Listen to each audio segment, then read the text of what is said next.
ஓம் சாந்தி. 21/4/2025 காலை முரளி பாப்தாதா மதுபன். இனிமையான குழந்தைகளே, உங்களுக்கு கரண்ட் அதாவது சக்தி கொடுப்பதற்காக தந்தை வந்திருக்கிறார். நீங்கள் ஆத்ம அபிமானியாக இருந்து புத்தியின் தொடர்பை ஒரு தந்தையிடம் சேர்த்தால் உங்களுக்கு கரண்ட் கிடைத்து கொண்டே இருக்கும். கேள்வி: அனைத்தையும் விட மிகப்பெரிய அசுர சுபாவம் எது?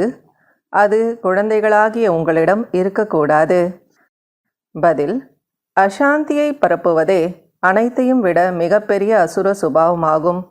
அசாந்தியை பரப்புவதன் மூலமாக மனிதர்கள் தொல்லை அடைகின்றனர். அவர்கள் எங்கு சென்றாலும் அசாந்தியை பரப்புவார்கள். எனவே அனைவரும் பகவானிடம் அமைதியின் வரத்தினை வேண்டுகின்றனர். இன்றைய பாடல்: தீபத்திற்கும் புயலிற்கும் நடுவே நடக்கக்கூடிய யுத்தத்திற்கான கதை இது. ஓம் சாந்தி. இனிமையிலும் இனிமையான செல்லமான குழந்தைகள், பாடலின் வரியை கேட்டீர்கள்.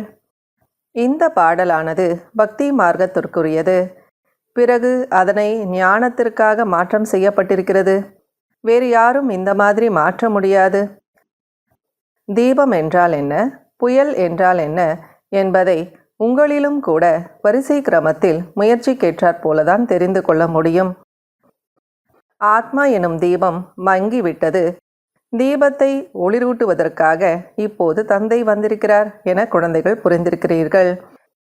யாராவது இறந்துவிட்டால் அருகில் தீபத்தை ஏற்றுகின்றனர். அதனை மிகவும் கவனமாக பார்த்து கொள்கின்றனர். ஒருவேளை தீபம் அணைந்துவிட்டால் ஆத்மாவானது இருளில் செல்ல வேண்டியிருக்கும் என தீபத்தை ஏற்றுகின்றனர். சத்தியுகத்தில் இந்த மாதிரியான விஷயங்கள் இருக்காது. முழு உலகத்தை சேர்ந்த ஆத்மாக்களின் தீபம் மிகவும் மங்கிவிட்டது. அவர்களுக்கு கரண்ட் கொடுக்க வேண்டும். புத்தியின் தொடர்பை தந்தையிடம் ஈடுபடுத்துங்கள். இதுவே முக்கியமான விஷயம் என்று தந்தை புரிய வைக்கிறார். தேகி அபிமானி ஆகுங்கள். முழு உலகத்தை சேர்ந்த பதீத மனிதர்களை பாவனமாக்க அனைவருடைய தீபத்தை பிரகாசிப்பதற்காக தந்தை வந்திருக்கிறார். ஆக எவ்வளவு பெரிய தந்தையாக இருக்கின்றார்! முழு உலகத்தை சேர்ந்த மனிதர்களின் ஆத்ம தீபத்தை ஏற்றுகின்றார். அர்ஜுனருக்கு மிக பிரகாசமான ஒளியின் காட்சி கிடைத்ததாகவும் அவரால் பொறுத்து கொள்ள முடியவில்லை என்றும் காட்டப்பட்டிருக்கிறது. அதிக கரண்ட் இருந்தது. இப்போது இந்த விஷயங்களை குழந்தைகளாகிய நீங்கள் மட்டும்தான் அறிந்திருக்கிறீர்கள். முதலில் ஆத்மா தூய்மையாக இருந்தபோது அதில் கரண்ட் இருந்தது, சத்தோப்பிரதானமாக இருந்தது. பொற்கால உலகத்தில் ஆத்மாக்கள் தூய்மையாக இருந்தன. பிறகு தூய்மையற்றதாக ஆகிவிடுகின்றது. அவசியம் யார் மூலமாகவோ பதீத நிலையை அடைந்தனர். எனவே பாபா, வாருங்கள், விடுதலை செய்யுங்கள், பாவனமாக்குங்கள். இங்கிருந்து எங்களை சாந்தி தாமத்திற்கு அழைத்து செல்லுங்கள், அமைதிக்கான வரம் கொடுங்கள் என்று கேட்கின்றனர். இங்கு அமைதியாக இருக்க முடியாது. அமைதியானது சாந்தி தாமத்தில் மட்டுமே இருக்கும் என்று தந்தை புரிய வைக்கிறார். புதிய விதைகளை விதைத்தால் பிறகு நன்றாக பராமரிக்கவில்லை என்றால் அழுகி போய்விடும். நீங்களும் நன்றாக பராமரிக்கவில்லை என்றால் இந்த தர்மத்தின் மரமானது அழுகி போய்விடும். தந்தை வந்து மனிதனிலிருந்து தேவதையாக மாற்றுகின்றார். பிறகு இதிலும் வரிசைப்படிதான் ஆகின்றனர். அரசாட்சி உருவாகின்றதல்லவா? ஆரம்பத்தில் ஒவ்வொருவரிடமும் முழுமையான செய்தியை கேட்டு கணக்கு வழக்கு வாங்கி கொண்டிருந்தனர். எப்படிப்பட்ட மனநிலையோ அவ்வாறே அன்பு கிடைக்கும். மேலோட்டமாக அன்பென்னவோ இருக்கும். ஆனால் உள்ளுக்குள் தெரியும், இவர்கள் முற்றிலும் புத்தியற்றவராக, சேவை செய்யாதவராக இருக்கிறார் என்று. சிந்தனை வரும்தான் அல்லவா? அஞ்ஞான காலத்தில் கூட மகன் நன்றாக சம்பாதித்தால் தந்தை மிகவும் அன்பாக சந்திப்பார். அந்த அளவு சம்பாதிக்கவில்லை என்றால் தந்தையின் அன்பு அந்த அளவிற்கு இருக்காது. இங்கும் அப்படித்தான் இருக்கிறது. மாயாவின் பகட்டு எவ்வளவு இருக்கிறது! எனவே மனிதர்கள் இதனை சொர்க்கம் என்று நினைக்கின்றனர். விமானம், மின்சாரம் போன்றவைகள் எவ்வளவு இருக்கிறது! இவை அனைத்தும் மாயாவின் ஆடம்பரங்கள். இவை முடிந்து போய்விடும். பிறகு சொர்க்கத்தின் ஸ்தாபனை ஏற்படும். உங்களிடத்தில் மிகவும் நல்ல நல்ல கலைநுட்பம் தெரிந்தவர்கள் வருவார்கள். உங்களுடைய பிரஜைகளாக வருவார்கள். அவர்கள் ராஜ்யத்தில் வரமாட்டார்கள். இன்ஜினியரிங் படித்த நல்ல திறமையானவர்கள் உங்களிடம் வருவார்கள். இந்த நவீன கலைகள் வெளிநாட்டிலிருந்து இங்கு வருகின்றது.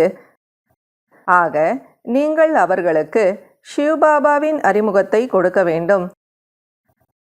தந்தையை நினைவு செய்யுங்கள். நீங்கள் யோகத்தில் இருப்பதற்கு மிகவும் முயற்சி செய்ய வேண்டும். இதில்தான் மாயாவின் புயலும் அதிகமாக வருகின்றது. அதாவது பாபா சொல்கிறாங்க, நீங்கள் பாபாவை நினைங்க. ஏன்னா உங்ககிட்ட தானாக வருவாங்க, இன்ஜினியரிங் படித்தவங்க வருவாங்க, நல்ல கலைநுட்பம் தெரிஞ்சவங்கலாம் வருவாங்க. ஆனால் நீங்கள் பாபாவுடைய நினைவில் இருந்தீங்க அப்படின்னா இதுக்கு தான் முயற்சி தேவைப்படுது. ஏன்னா மாயாவுடைய புயலும் அதிகமாக வருது அப்படின்னு பாபா சொல்கிறாங்க. ஆத்மா சின்னஞ்சிறிய நட்சத்திரமாக இருக்கிறது. இந்த கண்களால் பார்க்க முடியாது.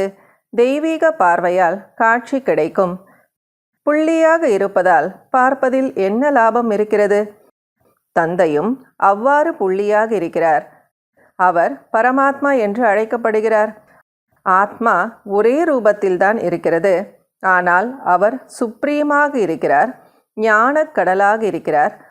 ஆனந்தக் கடலாக, விடுவிப்பவராக மற்றும் வழிகாட்டியாக இருக்கிறார். அவருக்கு அதிகமாக மகிமை செய்யப்பட வேண்டும். எந்த குழந்தைகளுக்கு நன்கு தாரணை ஏற்படுகிறதோ அவர்களுக்கு மிகவும் மகிழ்ச்சியும் இருக்கும். ஒருபோதும் கொட்டாவி வராது. யாரேனும் புரிந்து கொள்ளாமல் இருந்தால் கொட்டாவி விட்டுக்கொண்டே இருப்பார்கள். வருமானம் ஏற்படும் நேரத்தில் ஒருபோதும் சோம்பல் வராது. வாடிக்கையாளர் வரவில்லை என்றால் வியாபாரம் மந்தமாக இருக்கும். கொட்டாவி வரும். இங்கும் கூட தாரணை ஏற்படாமல் போய்விடுகிறது. சிலருக்கு முற்றிலும் புரிவதில்லை. ஏனென்றால் தேக அபிமானம் இருக்கிறது. திறமையான ஆசிரியர்களின் கவனம் எல்லா பக்கமும் இருக்கிறது. அப்போதுதானே படிப்பிற்கான சான்றிதழை வழங்க முடியும். நன்னடத்தைக்கான சான்றிதழும் கொடுக்கப்படுகிறது. எவ்வளவு ஆப்சண்ட் என்று பார்க்கப்படும்.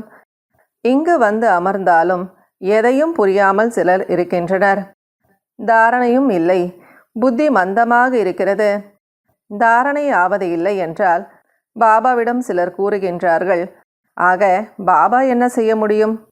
இது உங்களுடைய கர்மத்தின் கணக்கு வழக்காகும். தந்தை ஒரே மாதிரியான முயற்சியே செய்ய வைக்கிறார். உங்களுக்கு அதிர்ஷ்டம் இல்லை என்றால் என்ன செய்ய முடியும்? எந்த குழந்தைகளுக்கு சேவையில் ஆர்வம் இருக்கிறதோ அவர்கள் இந்த பாயிண்ட்ஸை நோட் செய்து கொள்வார்கள். நல்லது. இனிமையிலும் இனிமையான காணாமல் போய் கண்டெடுக்கப்பட்ட செல்லமான குழந்தைகளுக்கு தாயும் தந்தையும் ஆகிய பாப் தாதாவினுடைய அன்பு நினைவுகள் மற்றும் காலை வணக்கம். ஆன்மீக குழந்தைகளுக்கு ஆன்மீக தந்தையின் நமஸ்காரம். ஆன்மீக தந்தைக்கு ஆன்மீக குழந்தைகளின் நமஸ்காரம், அன்பு நினைவுகள் மற்றும் காலை வணக்கம். கடைபிடிக்க வேண்டிய முக்கியமான சாராம்சம். முதல் பாயிண்ட், படிப்பில் மிகவும் வருமானம் இருக்கிறது. எனவே மிகுந்த மகிழ்ச்சியோடு வருமானத்தை சம்பாதிக்க வேண்டும். படிக்கும் நேரத்தில் கொட்டாவி வரக்கூடாது. புத்தி யோகம் அங்கும் இங்கும் அலையக்கூடாது.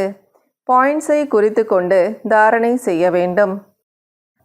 செகண்ட் பாயிண்ட், தூய்மையாகி தந்தையின் இதயபூர்வமான அன்பை அடைவதற்கான அதிகாரியாக வேண்டும்.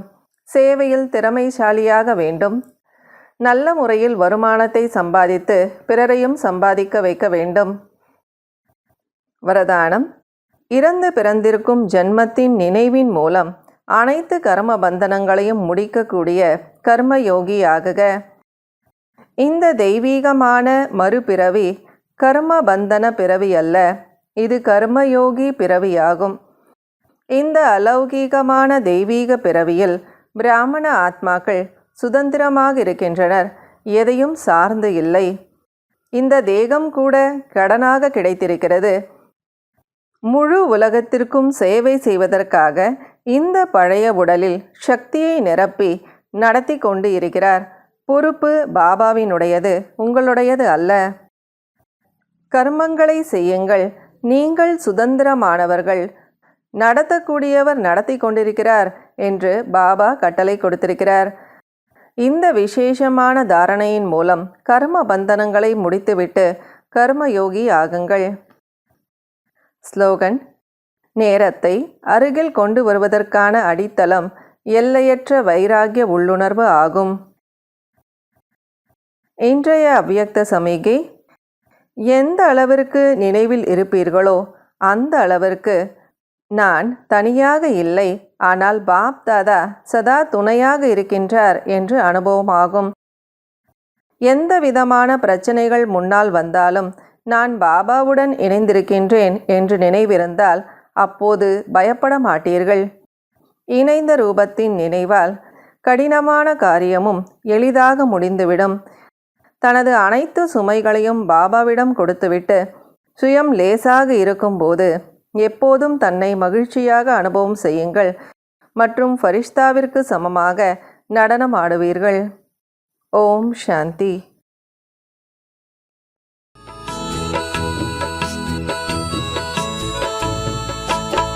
சதா குஷி என்றோ எங்கள் ஞான வாழ்விலே, சதா குஷி என்றோ எங்கள் ஞான வாழ்விலே, பரந்தாமம் செல்வோம் வாருங்களே, பரந்தாமம் செல்வோம் வாருங்களே.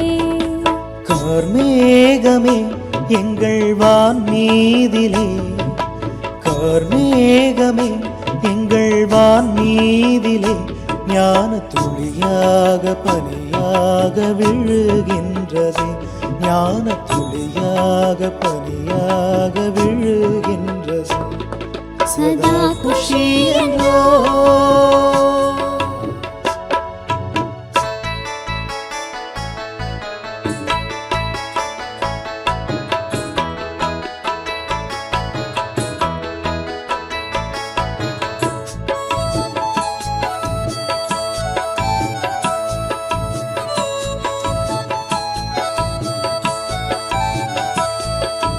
நேற்றோடு மறந்தோம் எங்கள் சோகத்தை, இன்றோ நாங்கள் உங்கள் மடியிலே.